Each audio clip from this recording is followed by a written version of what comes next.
সময় একটা লোক চাদর মুড়ি দিয়ে দোকানে ঢুকলো। একটা বেঞ্চে লোকটা বসে ঠক ঠক করে কাঁপতে লাগলো। কি কর্তা, গায়ে নতুন নাকি? কোথা থেকে আসা হলো জনাবের? লোকটা মুখে একই রকম শব্দ করতে করতে শুধু আঙুল তুলে দেখালো পূব দিকে, জঙ্গলের দিকে। আরে আরে মন্টু, ওনাকে ওনাকে এক কাপ চা দাও। ঠান্ডায় কেমন কাঁপছে বেচারা।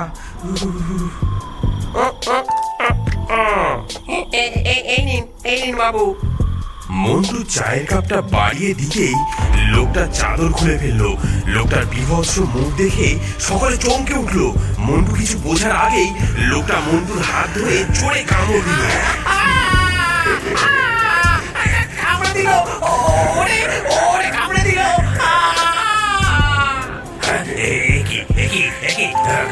কামড়াচ্ছেন কেন? কামড়াচ্ছেন কেন? জলাতঙ্কের রুগী নাকি? আরে আরে আরে পালাও হে, এ দেখছি মানুষ নয়, এ দেখছি মানুষ নয়। পালাও পালাও পালাও। যেদিকে পারলো পালালো।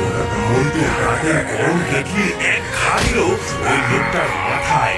লোকটা বিভৎস চিৎকার করে উঠলো। মন্টু পালালো হরিনাথের পিছু পিছু। আরে ও হরি দাঁড়া দাঁড়া, আমি কই যাব? ও যে বেটা আমার দোকানে বসে আছে। তুই তুই তুই আমার বাড়ি চলে আস। কাল সকালে বাকি দেখা যাবে খুনি। হ্যাঁ।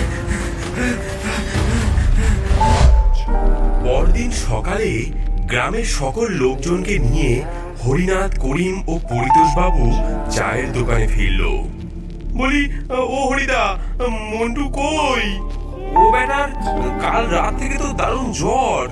হাতের ক্ষতয় মলম ভর্তি করে দিয়েছি, এখন ঘুমাচ্ছে দেখে আর ডাকিনি। সে ভালো করেছেন, এখন ভালো করেছে। দেখুন, ওই দেখুন চায়ের দোকানের সামনে লোকটা যে শুয়ে আছে। সকলে ধীরে ধীরে এগিয়ে গেল সেদিকে। হরিনাথ লোকটার হাতের নাড়ি দেখে বলল, হ্যাঁ, এই যে মরা। তবে এ মরা যেমন তেমন মরা নয় হে। এই যে দেখি বেশ কদিন আগের মরা, গন্ধ ছেড়ে দিয়েছে যে।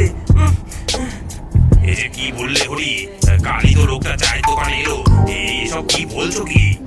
সেটাই তো আমি নিজেও বুঝতে পারছি না কিছু। আরে আরে তাই ভাবি, লোকটার মুখটা বড় চেনা চেনা লাগছে। এ তো হুমায়ুনপুরের হাজি চাচা, কদিন হলো মারা গেছেন।